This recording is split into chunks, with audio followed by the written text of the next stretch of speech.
تبارك الذي نزل الفرقان على عبده ليكون للعالمين نذيرا. الحمد لله. سبحان الله وبحمده سبحان الله العظيم. سبحان الله وبحمده عدد خلقه ورضا نفسه وزنة عرشه ومداد كلماته. إن الحمد لله نحمده ونستعينه ونستغفره. من يهده الله فلا مضل له ومن يضلله فلا هادي له. وأشهد أن لا إله إلا الله وحده لا شريك له وأشهد أن محمدا عبده ورسوله. أما بعد فإن خير الحديث كتاب الله وخير الهدي هدي محمد صلى الله عليه وسلم وشر الأمور محدثاتها وكل محدثة بدعة وكل بدعة ضلالة وكل ضلالة في النار. اللهم صل على محمد وعلى آل محمد كما صليت على إبراهيم وعلى آل إبراهيم إنك حميد مجيد. اللهم بارك على محمد وعلى آل محمد كما باركت على إبراهيم وعلى آل إبراهيم إنك حميد مجيد. صحیح بخاری کتاب العلم. گزشتہ جو ابواب آپ نے سنے تھے وہ باب نمبر 23 سے ان کا آغاز ہوا تھا اور حدیث نمبر 83 تھی کہ عبداللہ بن عمر رضی اللہ تعالی عنہ عبداللہ بن عمرو بن عاص رضی اللہ تعالی عنہ سے روایت کہ رسول اللہ صلی اللہ علیہ وسلم حجۃ الوداع کے موقع پر منا میں آپ اپنی سواری پر تھے اور لوگ آپ سے سوال کر رہے تھے. اسی اثنا میں ایک شخص آیا اور اس نے یہ کہا کہ اللہ کے نبی صلی اللہ علیہ وسلم مجھے معلوم نہیں تھا، میں نے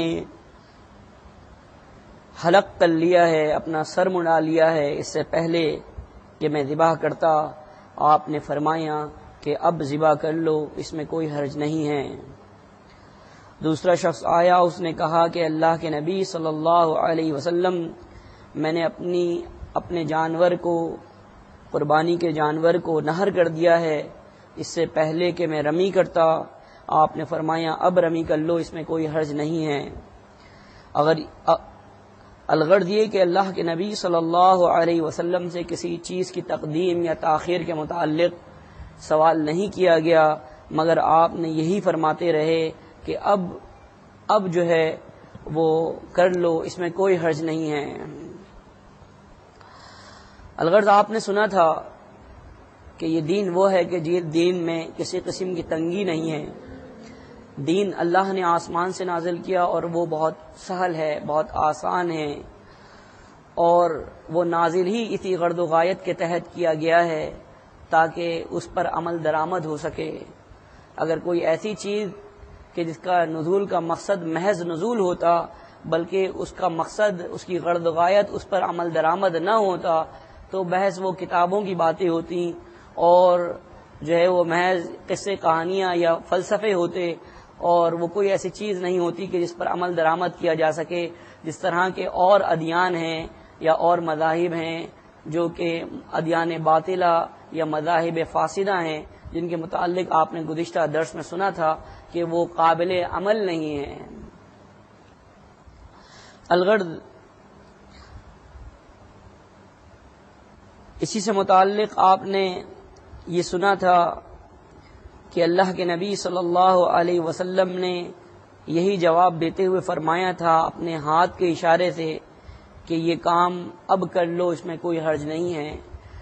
پھر آپ کو طرز تعلیم کے اعتبار سے یہ بات بتائی گئی تھی کہ کسی استاد کا کسی شاگرد کو سمجھانے کے مختلف انداز ہوتے ہیں، مختلف طریقے ہوتے ہیں. غرض و غایت محض یہ ہوتی ہے کہ جو چیز وہ تعلیم دے رہا ہے یا جو چیز وہ سکھا رہا ہے، جن لوگوں کو وہ چیز سکھائی جا رہی ہے ان کی سمجھ میں آ جائے. اس کے اندر انداز مختلف ہو سکتے ہیں، طریقہ کار مختلف ہو سکتے ہیں.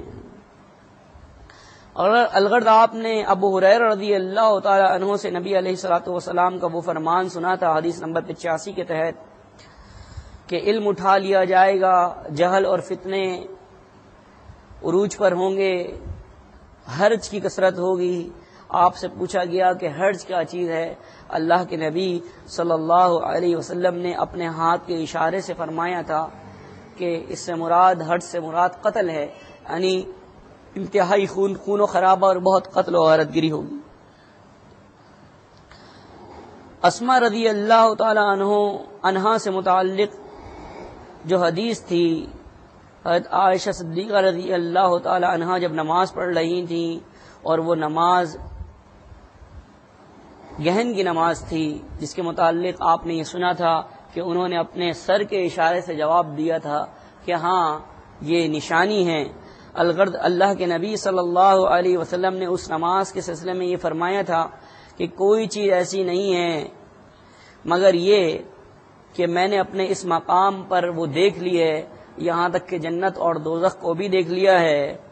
پھر اللہ کے نبی صلی اللہ علیہ وسلم نے منافق اور مومن کی مثال بیان کی تھی، جو آپ کو معلوم ہوگا کہ فرشتے جو سوال کریں گے اور مومن کیا جواب دیں گے، اور جب جو ہے وہ منافق سے سوال کیا جائے گا تو وہ منافق کیا جواب دے گا. اس کی تفصیل آپ گزشتہ درس میں سن چکے ہیں.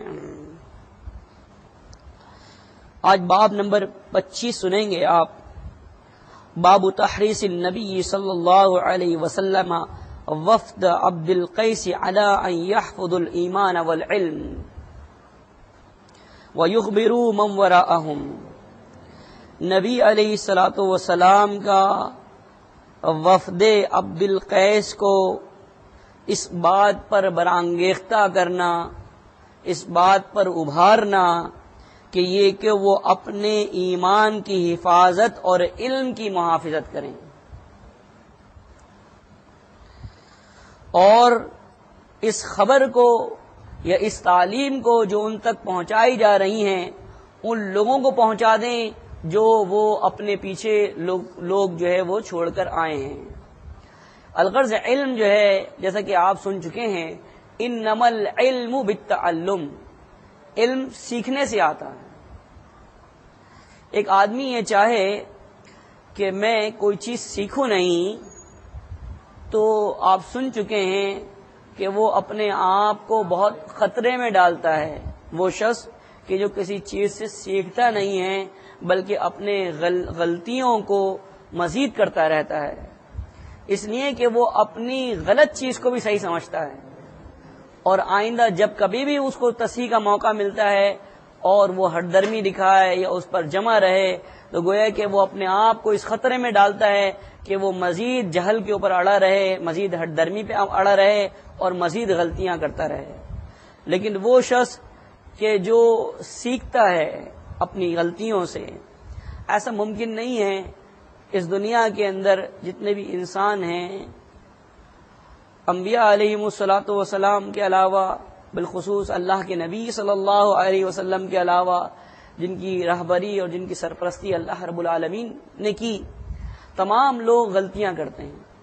غلطیاں ہو جایا کرتی ہیں لیکن غلطیوں سے سیکھنا چاہیے، غلطیوں پر جمنا نہیں چاہیے، غلطیوں کا پے در پے اعادہ نہیں کرنا چاہیے، اور جو چیز صحیح ہو اس سمت کی طرف اپنے آپ کو لے کر چلنا چاہیے اور لوگوں کو بھی اسی کی طرف گائیڈ کرنا چاہیے. یہ ایک اچھا عمل ہے.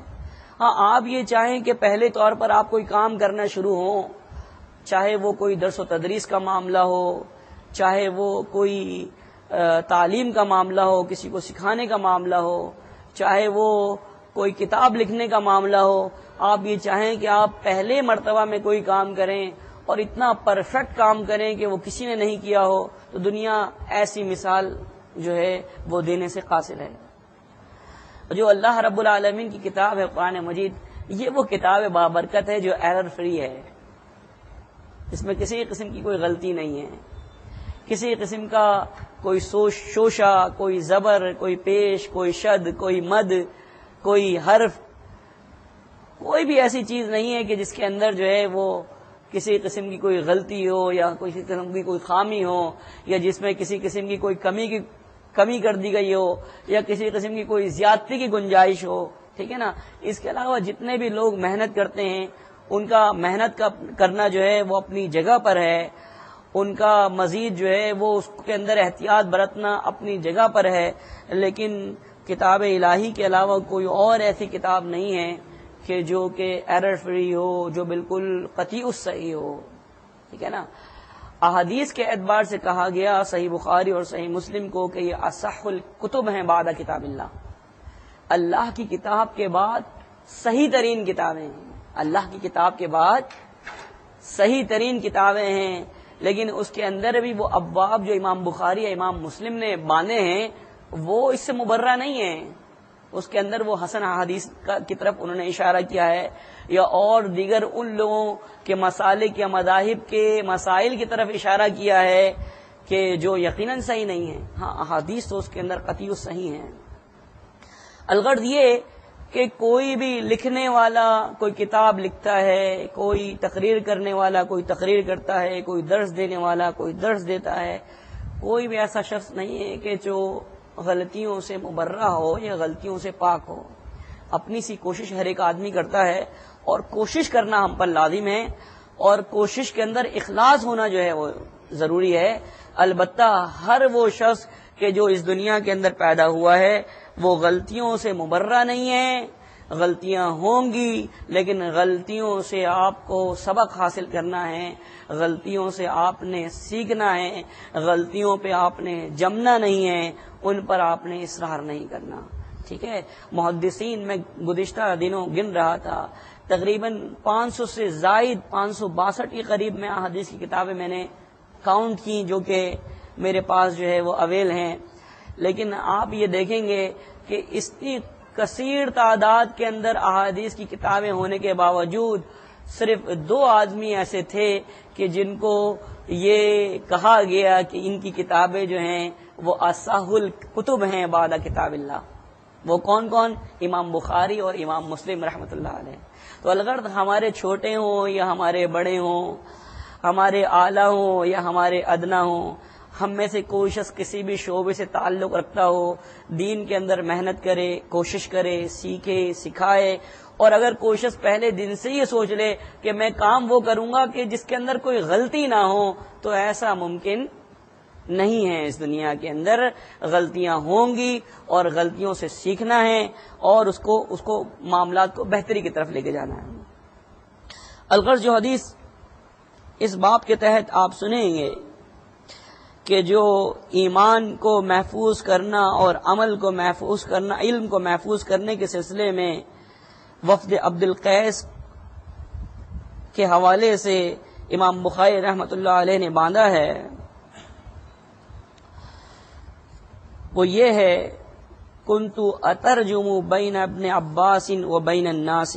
ابو جمرہ کہتے ہیں کہ میں ابن عباس اور دوسرے لوگوں کے درمیان مترجم کا کام کیا کرتا تھا۔ فقال ان وفد عبد القیس اتوا النبی صلی اللہ علیہ وسلم، کہ وفد عبد القیس اللہ کے نبی صلی اللہ علیہ وسلم کے پاس آئے۔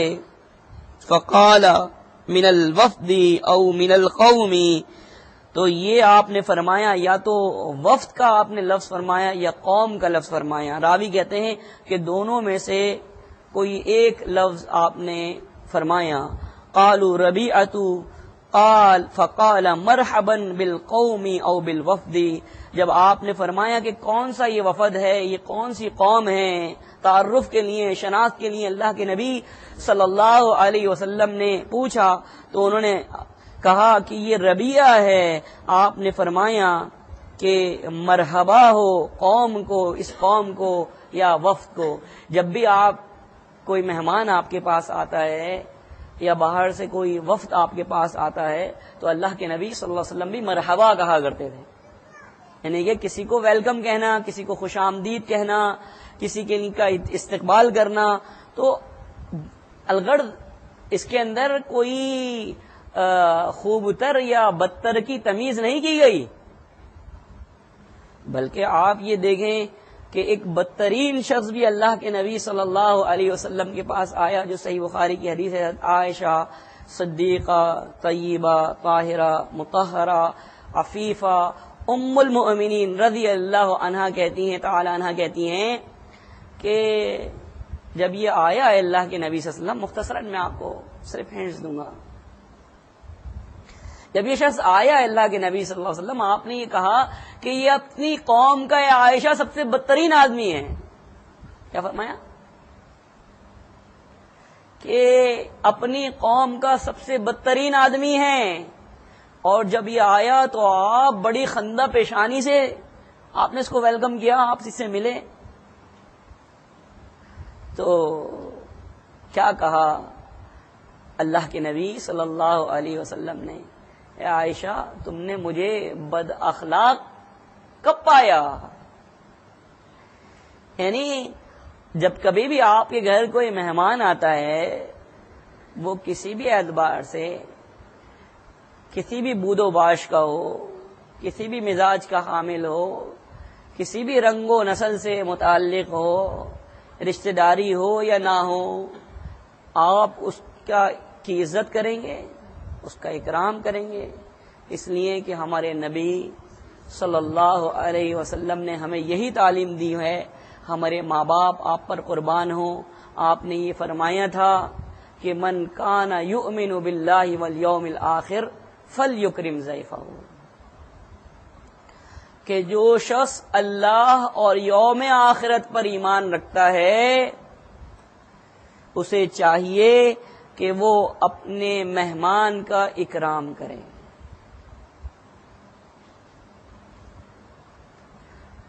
الفاظ بڑے قابل غور ہیں. یہ نہیں کہا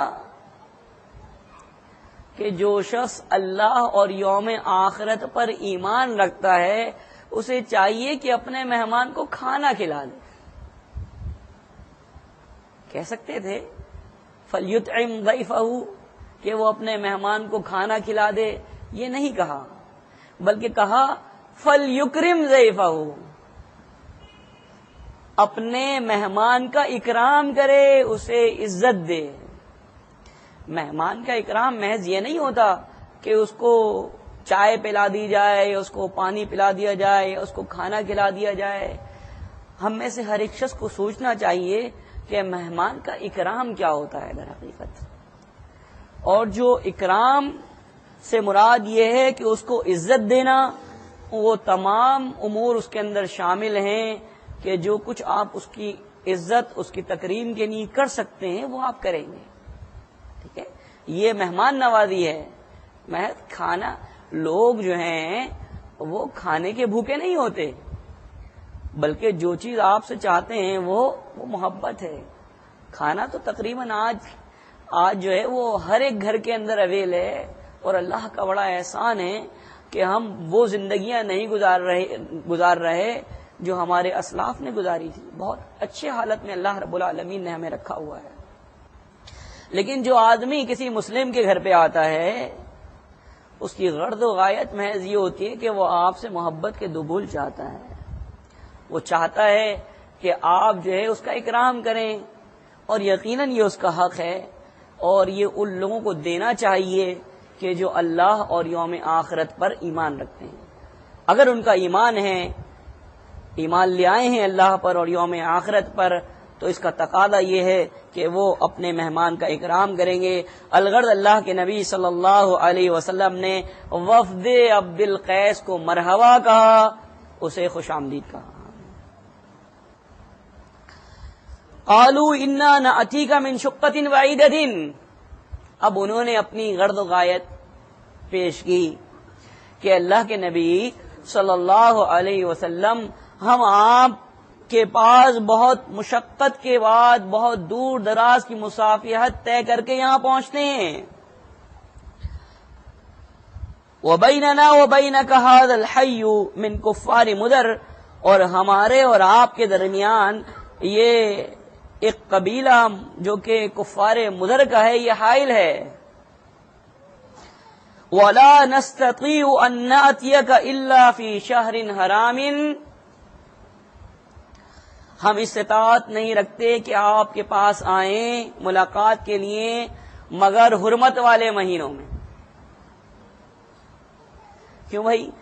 اس لیے کہ یہ حرمت والے مہینے جو 4 مہینے ہیں جن میں 3 مسلسل ہیں اور ایک جو ہے وہ ان سے علیحدہ ہے، ذوالحجہ اور محرم اور ذیقعد، ذوالحجہ محرم جو ہے یہ 3 متوالیات ہیں، ایک کے بعد دیگر ہیں، اور رجب کا مہینہ الگ ہٹ کر ہے۔ تو یہ 4 وہ مہینے تھے کہ جن کی حرمت کو کفار بھی تسلیم کیا کرتے تھے، کفار بھی اس پر عمل کیا کرتے تھے، لیکن بدقسمتی ہے آج ان لوگوں کے اوپر کہ جو نام نہاد اسلام کا دعوت تو کرتے ہیں لیکن عمل کے اعتبار سے عاری ہیں۔ آپ سن چکے ہیں خطبے میں خطبہ دے چکا ہوں اس سلسلے میں کوثر نیازی کالونی میں گزشتہ جمعے کو، کہ اسلام کا صرف نام استعمال کرنا یا ٹائٹل استعمال کرنے سے کوئی شخص مومن یا مسلم نہیں ہوتا، بلکہ اہم چیز یہ ہے کہ اس کے اوپر عمل درآمد کیا جائے۔ اور جو لوگ ما انزل اللہ شریعت کے مطابق احکامات پر عمل درآمد نہیں کرتے، اس کے مطابق فیصلے نہیں کرتے، ان کے بارے میں سورہ مائدہ میں اللہ نے فرمایا وَمَن لَّمْ يَحْكُم بِمَا أَنزَلَ اللَّهُ فَأُولَٰئِكَ هُمُ الْكَافِرُونَ، کہ جو لوگ اللہ کی نازل کردہ شریعت کے مطابق فیصلے نہیں کرتے ایسے ہی لوگ کافر ہیں۔ اولئک هم الفاسقون، ایسے ہی لوگ فاسق ہیں۔ اولئک هم الظالمون، ایسے ہی لوگ ظالم ہیں۔ تو اللہ نے تینوں خطابات سے ایسے لوگوں کو نوازا کہ ایسے لوگ ظالم بھی ہیں، فاسق بھی ہیں اور کافر بھی ہیں۔ تو الغرض یہ کہ آپ یہ دیکھیں گے کہ جنگ و جدال نہیں رکتی، چاہے وہ حرمت والے مہینے ہی کیوں نہ ہوں۔ جو لوگ اسلام کا داعیہ لے کے اٹھے ہیں ان کا بھی جو ہے وہ محض دفاعی اقدامات نہیں ہوتے، بلکہ حملہ آور ہوتے ہیں، اٹیک کی صورت اختیار کرتے ہیں، اور یہ ساری قتل و غارت گری خون خرابہ ان مہینوں میں ہوتا ہے کہ جو کہ مقدس مہینے ہیں، جو تقدیس جن کی اللہ نے لازم کر دی، اور اللہ کے شاعر یہ شاعر میں سے ہیں، یہ اللہ کے شاعر میں سے ہیں کہ جن کی تعظیم اہل اسلام کے اوپر فرض ہے، لیکن اس کا خیال نہیں رکھا جاتا۔ لیکن کفار بھی اس کا خیال رکھتے تھے۔ کیا کہا وفد عبد القیس نے کہ ہم آپ کے پاس صرف حرمت والے مہینوں میں آ سکتے ہیں، اس لیے کہ حرمت والے مہینوں میں کا تقدس کی پامالی تو کفار بھی نہیں کرتے، یہ احترام کرتے ہیں ان مہینوں کا، تو لہذا ہم آپ سے ملنے کے لیے آ جاتے ہیں۔ فَمُرْنَا بِأَمْرٍ نُخْبِرُ بِهِ مَنْ وَرَاءَنَا نَدْخُلُ بِهِ الْجَنَّةَ، کیا کہتے ہیں کہ آپ ہمیں وہ جامع امور کے بارے میں متنبہ کر دیجئے کہ جن کی خبر ہم ان لوگوں کو کر دیں جن کو ہم پیچھے چھوڑ کر آئے ہیں اپنے، اور ہم جنت میں داخل ہو جائیں۔ ایک مومن اور ایک مسلم کی غرض و غایت کیا ہے اسلام قبول کرنے کی، یا ایمان کی چاہت کو، اس کی چاشنی کو، اس کی بشاشت کو اپنے دل کے اندر پیوست کرنے کی غرض و غایت کیا ہے؟ یہ کہ اللہ کی جنت میں داخل ہو جائیں۔ اگر ایک آدمی نمازیں پڑھے، روزے رکھے، زکاتیں دے، حج بیت اللہ کرے، اس کا عمرہ کرے، اور دیگر وہ تمام امور جو کہ نیک کام ہیں وہ انجام دے، لیکن اس کے باوجود بھی وہ جنت سے محروم ہو جائے، تو کیا سوچ سکتے ہیں کہ اس سے زیادہ کوئی مفلس آدمی ہے؟ اس سے زیادہ کوئی مفلس آدمی نہیں۔ تو الغرض یہ کہ نیک اعمال ہم کرتے رہیں، اور یہ امر جامع کون سے ہیں جو اللہ کے نبی صلی اللہ علیہ وسلم نے ان کو سکھائے، اس کو ذرا غور سے سن لیجئے۔ آپ نے فرمایا، آپ نے فَأَمَرَهُمْ بِأَرْبَعٍ وَنَهَاهُمْ عَنْ أَرْبَعٍ، آپ نے 4 چیزوں کا انہیں حکم دیا اور 4 چیزوں سے انہیں روک دیا۔ امرہم بالایمان باللہ عز وجل وحدہ، انہیں حکم دیا کہ وہ اللہ عز وجل پر ایمان لے آئیں۔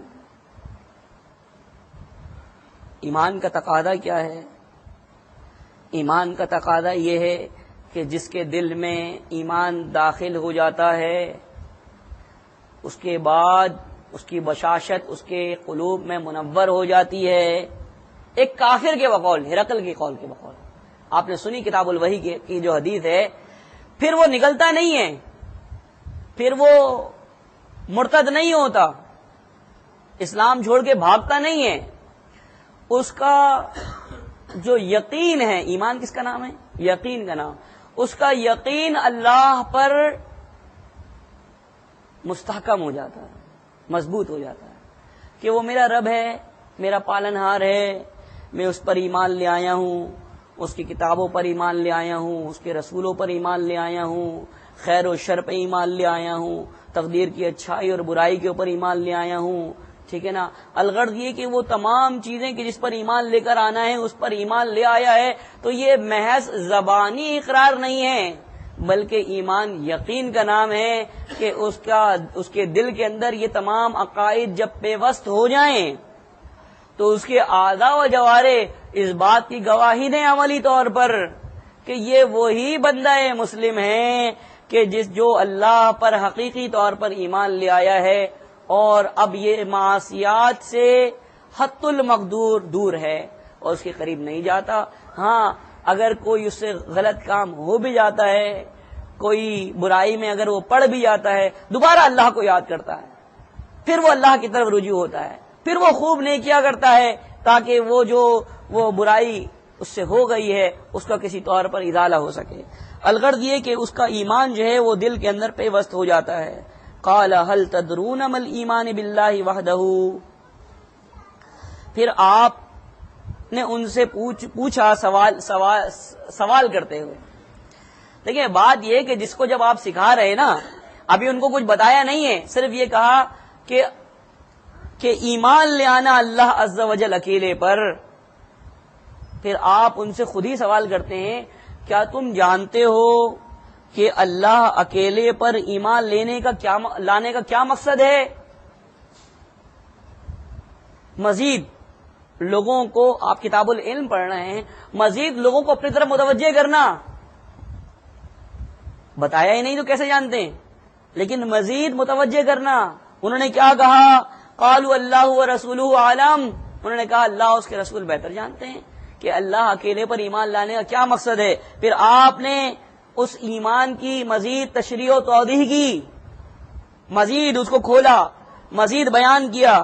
قال شہادت ان لا الہ الا اللہ وان محمد رسول اللہ، اس بات کی شہادت دینا، اس بات کی گواہی دینا کہ اللہ کے علاوہ کوئی اور الہ نہیں ہے، کوئی اور حاجت روا نہیں۔ الہ کا مفہوم بہت وسیع ہے، اللہ کے علاوہ کوئی اور الہ نہیں ہے۔ یہ جملہ تو بہت ایک چھوٹا سا جملہ ہے، لا الہ الا اللہ، لیکن آپ یہ جانتے ہیں کہ جتنے بھی وظائف ہیں، اسلامی وظائف جو آپ دن اور رات میں پڑھتے ہیں، ان میں سب سے افضل الذکر لا الہ الا اللہ، سب سے افضل ذکر کیا ہے؟ لا الہ الا اللہ کوئی معمولی چیز نہیں ہے. یہ سب سے افضل ترین ذکر ہے کہ گویا کہ ایک بہت وسیع بات کو ایک بہت چھوٹے سے جملے کے اندر بند کر دیا گیا ہے کہ کوئی حاجت روا، کوئی مشکل کشا، کوئی دستگیر، کوئی مدد کرنے والا، کوئی پالنہار، کوئی پیدا کرنے والا، خالق مالک کوئی نہیں ہے، کوئی نگرانی کرنے والا نہیں ہے، کوئی عزت دینے والا نہیں ہے، کوئی رسوا کرنے والا نہیں ہے. الغرض یہ کہ وہ تمام و توصیف و تعریف پڑھ جائیے جو اللہ کے 99 ناموں میں ہیں، وہ تمام کے تمام الہ کے مفہوم کے اندر بدرجہ اتم سمو دیے گئے ہیں. یہ الہ کا مقصد ہے کہ جب ایک بندہ مومن لا الہ الا اللہ اپنی زبان سے ادا کرتا ہے تو وہ معنی اور مفاہیم الہ کے جو ہے وہ بہت بہت زیادہ ہیں کہ اللہ کے علاوہ کوئی اور الہ نہیں ہے. اس بات کی گواہی دینا اور محمد صلی اللہ علیہ وسلم اللہ کے رسول ہیں، اس بات کی گواہی دینا. جب اللہ کو الہ تسلیم کر لے کوئی شخص اور محمد الرسول اللہ صلی اللہ علیہ وسلم کو حقیقی طور میں رسول تسلیم کر لے، اللہ کا نمائندہ تسلیم کر لے، تو پھر تو بات ہی ختم ہو جاتی ہے. لوگ یہ سمجھتے ہیں کہ شاید یہ جو دو جملے ہیں لا الہ الا اللہ محمد الرسول اللہ، یہ بحث زبانی کلامی چیزیں ہیں اور اس کو پڑھ لو اور بات ختم. نہیں، بات صرف پڑھنے کی نہیں ہے. یہ تو کلمے بہت بھاری کلمے ہیں. آپ کوئی معمولی چیز بھی اپنی زبان سے نکالتے ہیں، وہ زبان سے ان الفاظ کا نکالنا اس کی ضمانت ہوتی ہے. آپ کے الفاظ آپ کا معیار ہیں، ہر شخص کے الفاظ اس کا اپنا معیار ہیں، اس کے پیچھے ایک ضمانت موجود ہے، اس کی شخصی ضمانت. جب کبھی بھی آپ کے الفاظ مجروح ہوں گے تو یہ سمجھ لیجئے کہ آپ کی اپنی شخصیت اس سے متاثر ہوگی. جب کبھی بھی آپ اپنے کہے ہوئے پر عمل نہیں کریں گے، وعدہ خلافی کریں گے، بددیانتی کریں گے اور کوئی ایسا کام کریں گے کہ جس کی بنیاد کے اوپر آپ کے الفاظ جو ہے وہ آپ کا ساتھ نہ دے رہے ہوں، تو گویا کہ وہ الفاظ ضامن نہیں رہے. کس اعتبار سے کہ آپ کی جو شخصیت کے اندر ما فی الضمیر سے جو الفاظ ادا ہوئے اس کا آپ نے پاس نہیں رکھا. آپ نے کہا میں کل آؤں گا، ایک آدمی انتظار ہی کرتا رہا، دن گزر گیا، آپ نہیں پہنچے. ٹھیک ہے نا. ایک نوٹ بھی آپ رکھتے ہیں نا، کاغذ کا نوٹ ہوتا ہے، اس کے پیچھے مملکت کی ضمانت ہوتی ہے. تو یہ الفاظ ہیں، یہ ایسے نہیں کہ کوئی شخص جو ہے وہ ادا کر دے محض، نہیں، بلکہ یہ الفاظ گویا کہ آپ کی ضمانت کے اوپر نکل رہے ہیں، آپ کے اندر سے شخصی ضمانت ہیں. وہ جب کبھی بھی اس کے اندر تخفیر ہوگی، جب کبھی بھی عہد شکنی ہوگی یا کبھی بھی ایسا کوئی کام ہوگا تو اس سے آپ کی شخصیت متاثر ہوگی. چاہے جائے کہ اتنے بڑے الفاظ کے کوئی شخص کہہ رہا ہو کہ میں گواہی دیتا ہوں اللہ کے علاوہ کوئی اور الہ نہیں ہے اور محمد صلی اللہ علیہ وسلم اللہ کے رسول ہیں، اور اس پر عمل نہ کرے، تو کیا وہ الفاظ محض الفاظ ہوں گے؟ تو رد کر دیے جائیں گے قیامت کے دن. تو کہے گا جو آپ نے گزشتہ درس میں آپ سن چکے ہیں، آپ گزشتہ درس کے اندر، تو وہ شخص کہے گا کہ یہ تو ٹھیک ہے محمد رسول اللہ ہیں، لوگ ان کو رسول اللہ کہتے تھے تو میں بھی وہی کہتا رہا. کیا اس کا رسول اللہ کہنا، اس شخص کا رسول اللہ کہنا فائدہ مند ہوا؟ فائدہ مند نہیں ہوا.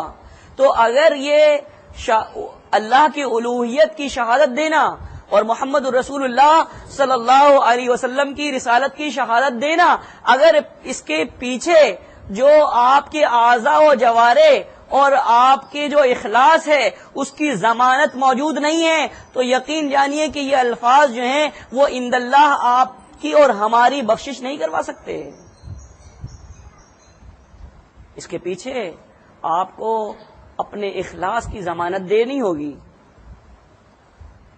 اس کے پیچھے آپ کو اپنے اعضاء و جوارح کی ضمانت دینی ہوگی. اس کے بعد یہ ثابت ہوگا کہ ہاں یہ جو گواہی دی گئی ہے الوہیت کی اللہ کی اور محمد صلی اللہ علیہ وسلم کی رسالت کی، یہ یقیناً گواہی ہے. ورنہ تو محض وہ ایک اگر نوٹ کی کوئی شخص کسی کو دے دے 1000 کا اور وہ جعلی ہو تو آپ سمجھ سکتے ہیں کہ وہ محض ایک کاغذ کا ٹکڑا ہے، اس کی کوئی وقت نہیں ہے. تو وہ الفاظ بھی محض الفاظ ہوں گے لیکن اس کے پیچھے جو ہے وہ کچھ نہیں ہوگا.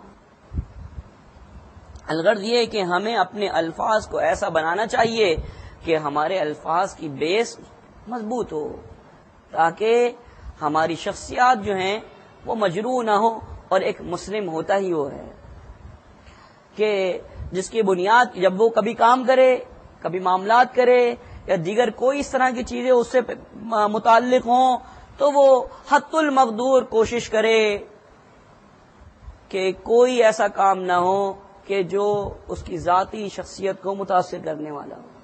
باقی خطاؤں سے پاک جو ہے سبحان ذات ہے وہ تو اللہ رب العالمین کی ہے، لیکن بہرحال حد المقدور اس بات کو یقینی بنانا چاہیے اور اس چیز کی کوشش کرنی چاہیے. دوسری بات آپ نے ایمان باللہ وحدہ کے تحت فرمائی وَإِقَامِ الصَّلَاةِ. ایمان کی چیزیں ہیں، محض ایمان شہادت دینے کا نام نہیں ہے بلکہ نماز کو قائم کرنا. کہہ دیتے کہ نماز پڑھ لیا کرو، صلی یصلی تسلیۃ مانے نماز پڑھنے کے ہیں، صلی الصلاۃ نماز پڑھ لے وہ، بلکہ نماز پڑھنے کا نہیں کہا بلکہ کہا کہ نماز کو قائم رکھنا. اقامہ یقیم اقامتن آپ گزشتہ خطبے میں بھی سن چکے ہیں کہ اس کے معنی ہے قائم کرنا، قائم ہونا، قائم رکھنا. یہ کوئی ایسی چیز نہیں ہے کہ اس کو ٹال دیا جائے بلکہ یہ وہ پورے نظام پر محیط ہے صلاۃ کہ جہاں کہیں بھی اہل اسلام موجود ہوں فرض نمازوں کے اعتبار سے پوری تاریخ اسلام میں یہ مثال دینے سے قاصر ہیں کہ فرض نمازیں مومنین نے علیحدہ پڑھی.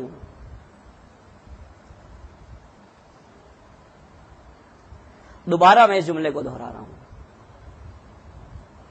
کہ پوری تاریخ اسلام یہ مثال دینے سے قاصر ہے. قرآن و حدیث جو بھی مواد ہے اسلامی مواد، اس کے اندر کوئی بھی شخص، کوئی بھی مسلم میرے علم کے مطابق ایسی کوئی دلیل پیش نہیں کر سکتا کہ فرض نماز جو ہے وہ اکیلے پڑھ لی گئی ہو مستقل طور پر. کہیں کوئی ایسا شخص اگر کہیں کسی جنگل کے اندر ہے، وہ بیچارہ کھڑا ہوا، اس نے اذان کہی، ندا کہی اور اپنی نماز پڑھ لی، تو ایسا تو ہو سکتا ہے.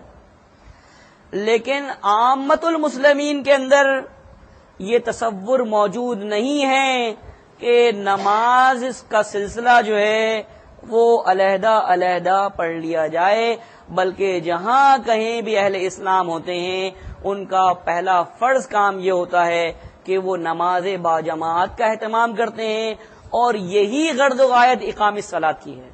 صلاۃ کو قائم کرنا، قائم رکھنا، اس سے مراد یہ ہے کہ اسلامی معاشرے کے اندر ایک ایسا نظام قائم کیا جائے کہ جس کی بنیاد کے اوپر ان کے اندر اجتماعیت ملی نظر آئے. اور اگر یہ چیز نہیں ہے تو یہ سمجھ لیجئے کہ صلاۃ کی جو روح ہے اس پر عمل ندارت ہے، اس پر عمل موجود نہیں ہے.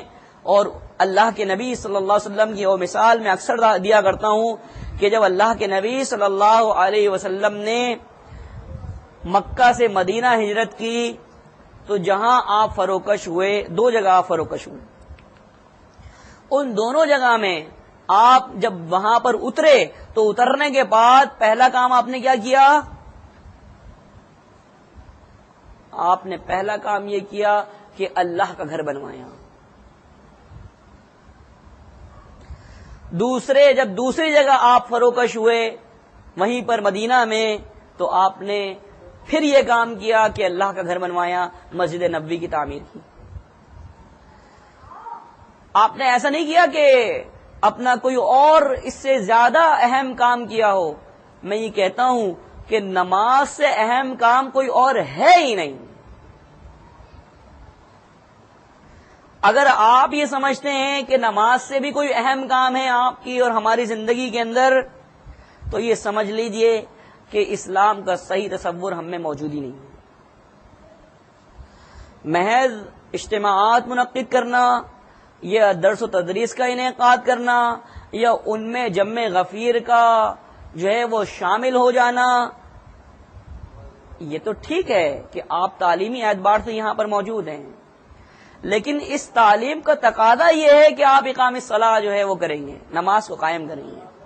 اور اگر وہ نماز اپنی اصل روح کے مطابق قائم نہیں ہے تو یہ سمجھ لیجئے کہ اللہ تعالی کی رحمتیں، اس کی برکتیں، ان کا نزول بھی نہیں ہوگا. ہم لگے رہیں گے اور دیگر چیزوں کے اندر، پریشانیوں میں، مصیبتوں میں. اس کی مین سبب یہ ہے، اس کی مین وجہ یہ ہے کہ نماز قائم نہیں ہے. اور اہل ایمان کو اللہ نے فرمایا فَإِن مَكَّنَّاهُمْ فِي الْأَرْضِ أَقَامُوا الصَّلَاةَ، کہ جب کبھی بھی ہم ان کو زمین میں مضبوطی دیتے ہیں، تمکنت دیتے ہیں، تو وہ نماز قائم کرتے ہیں. میں اپنے سننے والوں کی توجہ اس جملے کی طرف چاہوں گا کہ وہ بہت غور و خوض سے یہ بات سنیں کہ جب ہم انہیں مضبوطی دیتے ہیں تو وہ نماز قائم کرتے ہیں. جی وہ غریب بات ہے یہ. اگر دیکھا جائے تو بھائی اگر اپنی پڑھنی تھی تو ایک آدمی کو اگر مضبوطی نہیں بھی ملی ہوئی تب بھی وہ اپنی پڑھ رہا ہے. اگر اقام الصلاۃ کا یہ مقصد ہے، نماز کے قائم کرنے کا یہ مقصد ہے کہ اپنی پڑھ لو، تو وہ تو مضبوطی نہیں بھی ہے تب بھی وہ اپنی پڑھ رہا ہے. ایسا تو ممکن نہیں ہے نا کہ کوئی مسلم، کوئی مومن اپنی اکیلے نماز نہ پڑھے. یہ تو ممکن ہی نہیں ہے. اس لیے کہ اسلام اور کفر میں نماز کا فرق ہے. جو آدمی نماز نہیں پڑھتا وہ پکا ٹھکا کافر ہے. مگر اس میں کسی قسم کی جو ہے وہ رعایت نہیں ہے کہ آدمی یہ سمجھے کہ ٹھیک ہے صحیح ہے بھائی، کوئی آدمی نماز نہیں پڑھتا، کوئی مسلمان تو ہے. اس لیے کہ اسمی مسلمان ہے یا نسلی مسلمان ہے. آپ سن چکے ہیں کہ اسمی مسلمان کیا ہوتا ہے، جو نام کا مسلمان ہو، اور نسلی مسلمان کیا ہوتا ہے، جس کا جو خانوادہ ہے، جس خانوادے سے اس کا تعلق ہے وہ مسلمانوں کا ہو. تو الغرض یہ کہ بالخصوص یہ خطاب جو ہے وہ نوجوانوں کے لیے اور بالعموم عامۃ المسلمین کے لیے کہ اپنی نمازوں کی محافظت کیجیے. اگر ان کو اوقات سے ضائع کریں گے تو یہ ترک ہونا شروع ہو جائیں گی، اور جب یہ ترک ہونا شروع ہو جائیں گی تو اسلام سے کسی شخص کا تعلق برقرار نہیں رہ سکتا. ایک آدمی کو کوئی شیطان یہ نہیں کہتا کہ تم نماز چھوڑ دو، پہلے اس میں غفلت پیدا کرو. کوئی بات نہیں ہے، اتنی دور جاؤ گے اپنی نماز یہیں پڑھ لو. یعنی وہ چاشنی کہ جو اجتماعیت کے اندر اس کو ملنے والی تھی، جو ثواب اس کو اجتماعیت میں ملنے والا تھا، جو ایمانیات کی روح یا تقوی کی اسپرٹ، اس کی روح اس کے ہر قدم پہ اس کے دل کے اندر پیوست ہونے والی تھی، تو اس سے شیطان نے اس کو ہٹا دیا. پہلے مرحلے کے اندر کہ جب ایک آدمی نماز اس کی اللہ اکبر سے شروع نہیں ہوتی، اللہ اکبر سے شروع نہیں، میں یہ کہتا ہوں کہ نماز اللہ اکبر سے تکبیر تحریمہ سے شروع نہیں ہوتی، بلکہ نماز اس کی اس وقت سے شروع ہو جاتی ہے جب اس نے ارادہ کیا. وہ اٹھا وضو بنانے کے لیے، اس نے ارادہ کیا بس مجھے اب اٹھنا ہے اور وضو کرنا ہے اور نماز کی تیاری کرنی ہے، اس وقت سے اس کی نماز شروع ہو جاتی ہے. کیوں؟ آپ تو سن چکے ہیں نا کہ تم نماز میں ہی ہو جب تک کہ نماز تمہیں روکے ہوئے ہے یا تم نماز کا انتظار کر رہے ہو. تو ایک آدمی، جو شخص، ایک بندہ مسلم، اس نے ارادہ کیا کہ بس اب میں اٹھوں اور نماز کے لیے تیاری کروں، اس کا نماز وہ نماز میں ہے. اس نے وضو کیا, بہت اچھا وضو کیا, اور اس کے بعد وہ چلا نماز کے لیے, تو اس کے ہر قدم سے اس کی ایمانیات کی روح اس کے دل کو مل رہی ہے. جب کبھی بھی شیطان نے اس سے دور کر دیا, ایسے ہی تھوڑی کہا تھا کہ اس بستی کے اوپر شیطان, اس بستی میں جو ابو داؤد کی حدیث ہے, سلاسن وہ 3 آدمی ایسے ہیں کہ جن کے اندر لا تکون فی قریۃ ولا بدو لا تقام فیہم الصلاۃ, کہ وہ اسی قریہ میں نہیں ہوتے, کسی بستی میں نہیں ہوتے, ان میں نماز باجماعت کا اہتمام نہ ہو, تو ان پر شیطان مسلط ہو جاتا ہے. شیطان مسلط کیوں ہوگا؟ شیطان مسلط اسی طرح سے ہوگا کہ وہ جو تقوی کی اسپرٹ اور ایمانیات کی اسپرٹ آپ کو ملنے والی تھی وہ آپ کو نہیں ملی. اس روح سے آپ جو ہے وہ نامراد رہے, آپ کے حصے میں وہ نہیں آئی. اس کے بعد کیا ہوا کہ اس کو اس بات کی ترغیب دی گئی کہ تم نماز پڑھتے تو ہو گھر میں, کوئی بات نہیں, سوری کر لیا کرو. بھائی ظہر کو آخر وقت میں پڑھو اور عصر کو پہلے وقت میں پڑھ لیا کرو. اب یہ ایک ہیلا دیا گیا, ٹھیک ہے کیا جا سکتا ہے, میں یہ نہیں کہہ رہا کہ نہیں کیا جا سکتا, لیکن اس چکر کے اندر میں نے اکثر لوگوں کو بیشتر لوگوں سے, اچھا یہ آپ نے کرنا شروع کیا, آپ کی نمازیں جو ہیں وقت پر ادا ہوئیں, الغرض یہ کہ وہ نماز بھی اس کی جو ہے وہ قضا ہونے لگی وقت سے, وقت کے اوپر ادا نہیں ہوئی, اور پھر آہستہ آہستہ وہ اس طرف چلا گیا کہ اس کی نماز ترک ہونے لگ گیا. تو اللہ کے بندو, اس چیز کو اختیار کریں جو آئیڈیل ہو, کوشش کریں آئیڈیل چیز کو اختیار کرنے کی. جب آئیڈیل چیز کو اختیار کریں گے, کہیں کوئی کمی بیشی ہوگی اللہ رب العالمین اور دیگر چیزوں کی طرف سے اللہ پورا کر دے گا. لیکن جب ہم بالکل آخری لیول پہ اپنے آپ کو لے آئیں گے, تو آپ جانتے ہیں آخری لیول پہ اپنے آپ کو ایمانی اعتبار سے آخری لیول پر, آخری درجے پر اپنے آپ کو لے آنے کا کیا مقصد ہے؟ اس کا مقصد یہ ہے کہ ہم اور آپ اپنے آپ کو اس خطرے میں ڈال رہے ہیں کہ کہیں ہم اللہ کی نافرمانی میں نہ پڑ جائیں. وہ احادیث بیان میں کر سکتا ہوں, لیکن میں یہ چاہتا ہوں کہ محض جو جس چیز کی طرف اشارہ دیا جا رہا ہے وہ بات آپ کی سمجھ میں آ جائے کہ اگر ہم اور آپ اپنے آپ کو ایمانیات کی آخری منزل کے اندر لے آئیں گے, آخری درجے کے اندر لے آئیں گے, تو عین ممکن ہے کہ شیطان ہم کو حرام کاموں میں ڈال دے, شیطان ہم کو کفر کے کاموں میں ڈال دے, شیطان ہم کو معصیات یعنی اللہ کی نافرمانیوں کے کام میں ڈال دے اور فسق و فجور کے اندر مبتلا کر دے. الغرض یہ کہ اللہ کے نبی صلی اللہ علیہ وسلم نے فرمایا نماز قائم کرنا, و ایتاء الزکاۃ, اور زکوٰۃ کو دینا. تقریباً 750 کے قریب آیات ہیں قرآن مجید کے اندر جو بالواسطہ یا بلا واسطہ, ڈائریکٹ طور پر یا انڈائریکٹ طور پر نماز کی طرف اشارہ کرتی ہیں اور اس کے ساتھ زکوٰۃ کی طرف اشارہ کرتی ہیں. کتنی؟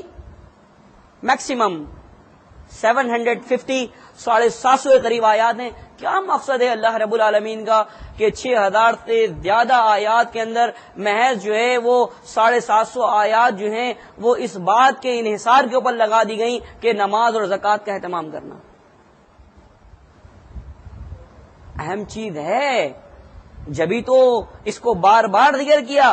آپ ایک کے بعد دوسری سپارہ پڑھتے ہیں, دوسرے کے بعد تیسرا سپارہ پڑھتے ہیں, آپ کہیں نہ کہیں نماز یا زکوٰۃ کا سلسلہ جو ہے وہ ملتا ہے. الغرض یہ کہ ایتاء الزکاۃ, زکوٰۃ ہر اس شخص پر لازم ہے کہ جو صاحب نصاب ہو اور اس پر 1 سال پورا ہو چکا ہو. کوئی بھی شخص دنیا کے اندر ایسا نہیں ہے کہ جو اس کو مؤخر کر سکے یا ملتوی کر سکے. لوگ کہتے ہیں کہ بھائی اس کو مؤخر کر دیا جائے, اس کو ملتوی کر دیا جائے, کبھی اور دے دیا جائے زکوٰۃ کو, اس کے اندر کوئی تخفیف کر لی جائے. کسی شخص کو اختیار ہے کہ وہ اگر آپ ظہر کی 4 رکعت نماز پڑھ رہے ہوں اور وہ آپ کو یہ کہہ دے کوئی بات نہیں ہے محترم آج 3 رکعت پڑھ لو, کسی کو اختیار ہے؟ کسی کو اختیار ہے کہ نماز کے وقت کے اندر جو ہے وہ آپ کو اختیار دے دے کوئی بات نہیں، آج ظہر کی نماز عشاء کے بعد پڑھ لیں، ایسا ممکن ہے؟